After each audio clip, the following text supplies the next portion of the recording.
Magandang umaga mga kababayan. Nagbabalik po tayo para na naman sa isang reaksyon. Yan. Sana'y nasa mabuting kalagayan ang lahat at sana'y patuloy pa rin tayong ngumisi at maging masaya.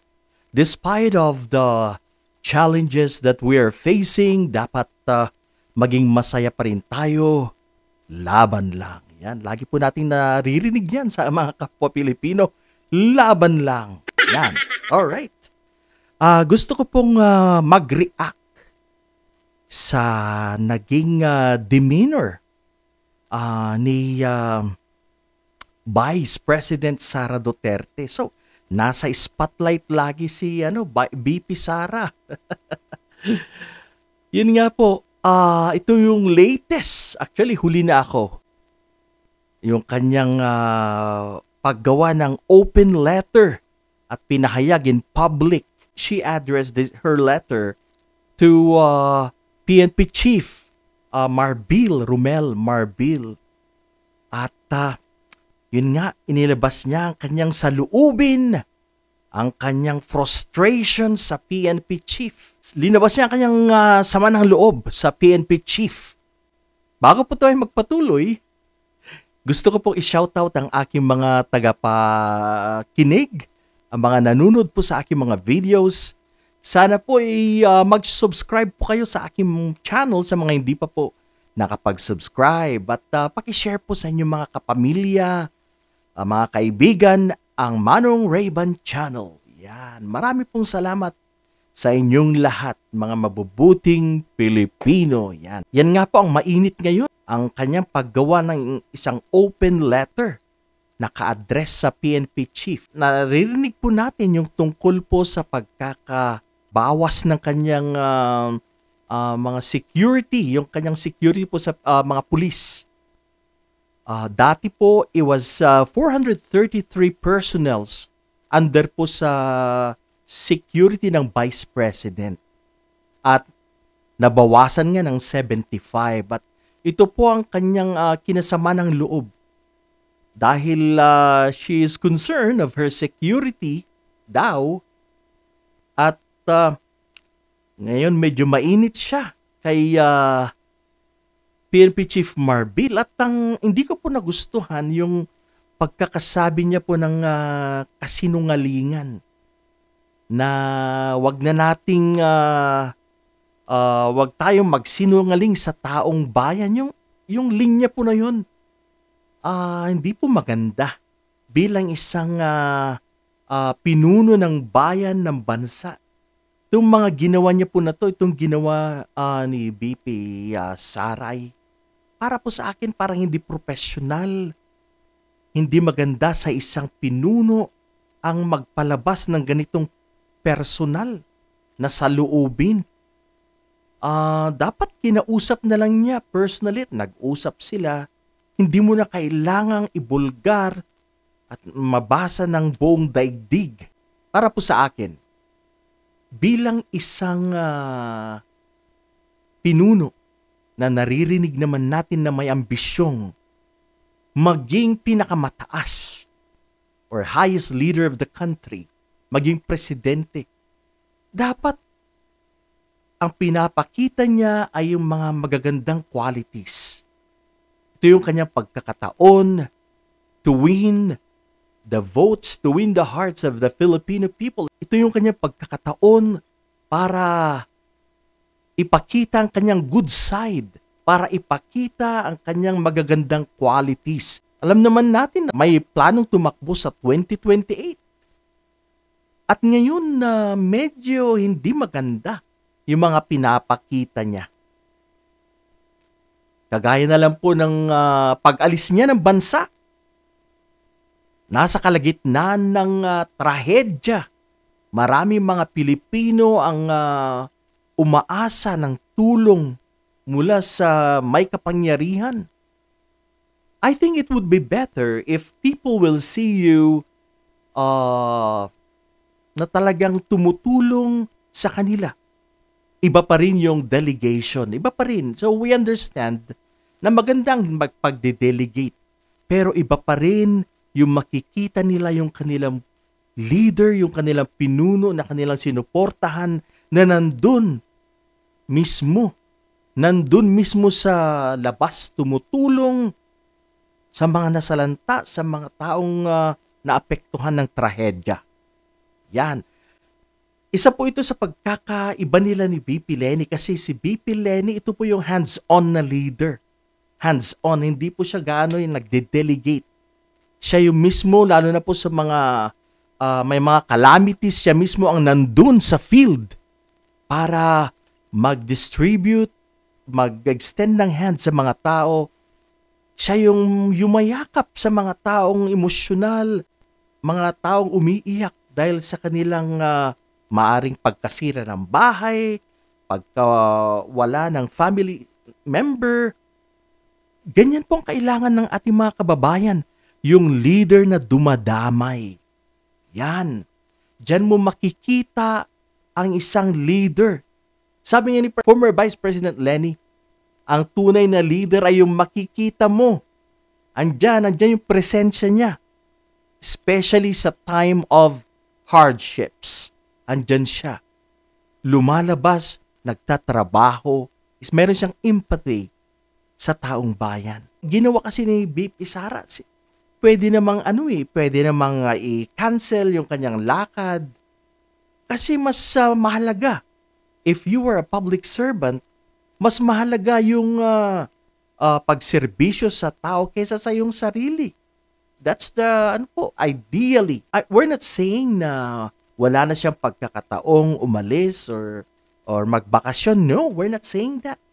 What I'm saying here, sa mga ganitong trahedya, dapat ang isang pinuno ay makikita mong hands-on, lumalabas at pinupuntahan kung sino man dyan ang mga nabaha, mga kababayang humaharap ng trahedya. Yan ang isang pinuno, yan ang isang leader at nakita natin yan hanggang ngayon kay former Vice President Lenny Robredo. Yan ang malaking pagkakaiba nila. Balikan po natin yung sinasabi ko kanina. Dapat pagkakataon na to ni BP Sara na magpakitang gilas. Ipakita niya yung kanyang good side, yung kanyang mga qualities, good qualities to the Filipino people, not the bad qualities. Dapat yung good qualities. Dapat ikonbinse niya ang taong bayan na siya ay karapat dapat sa 2028. Kung siya ay tatakbo, dapat ipakita niya. Ipakita niya sa atin para makita ng taong bayan, ganito pala kaliksi, ganito pala kaalerto, ganito pala kahusay ang pinunong ito, ganito pala kasipag magtrabaho tong pinunong ito. Pwedeng maging pangulo, pwedeng maging leader, maaasahan. Yan. Pero ang nangyari, iba. Talagang pinustro rin nila yung kanilang trip. Pwede naman yung sinabihin yung kanyang family na, you can go ahead, I'll just follow you. Pero hindi. Talagang sumabay na lang. Talagang ayaw niya ma-miss yung concert ni Taylor Swift. Kaya yun, tuloy pa rin ang kanyang lakad at i-delegate na lang siguro ang trabaho sa kanyang mga staff, sa mga members ng kanyang opisina. So, isa na yan na kung saan ang mga tao hindi masaya dahil sa kanyang pag-alis nung panahon ng kalakasan ng bagyong Karina. At ito na naman, itong latest, yung kanyang paggawa ng open letter address to the PNP Chief Romel Marbil. Para po sa akin, hindi maganda para sa isang pinuno ang gumawa ng public letter na ganito na sabihin na natin ganyan talaga siya pero hindi maganda po yun. Dapat kinausap na lang niya privately to express her sentiments kung ano yung kanyang nararamdaman. Hindi na dapat isa publiko. Hindi maganda yung pagkakasabi niya about sa kasinungalingan. Parang Alam nyo kung magsalita siya, lagi niyang dinadamay ang taong bayan na wag tayong gumawa ng kasinungalingan sa taong bayan. Lies. Wag tayong mag-spread ng lies sa taong bayan. I don't think na si PNP Chief Marbil ay nag-spread ng lies. I think he's just doing his job. Huwag niyong kalimutan na meron pa ring bossing si PNP Chief Marbil. Meron pa rin siya mga boss. Andyan pa rin ang Pangulo. Kaya, dapat ang kumprontahin niya. Si PBBM ang sulatan niya. Dahil maaaring galing nga sa Malacanang, hindi natin alam. So, ganun yun, hindi dapat na diretsahin mo yung PNP chief. Dahil sumusunod lang siya ng orders galing sa taas. Dapat, personal na lang niyang kinausap ang hepe ng PNP. Hindi maganda. Hindi po maganda yung kanyang ginawa. Ito ay negative qualities. Yung pag-alis niya nung may tragedy, merong catastrophe that hit the Philippines, yung paggawa niya ng sulat kay Chief Marbil, hindi maganda.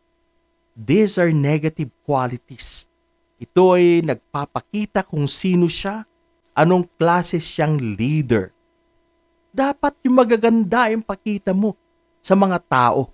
Ito ay hindi makakatulong sa iyong plano, sa iyong ambisyon na maging Pangulo ng Pilipinas. Mawawalan ng gana ang taong bayan, mawawalan ka ng suporta dahil nakikita nilang hindi maganda. Actually, marami po ang hindi masaya at marami mga critics sa ginawa niyang ito sa pagpapalabas ng open letter na yan. Hindi tama. Actually, may nabasa pa akong it is immaturity yung ganito, yung ginawa niya. It is immaturity at napakadrama. Isa tayong may katungkulan at napakataas na katungkulan. Dapat iwasan natin ang mga personal drama na ganito.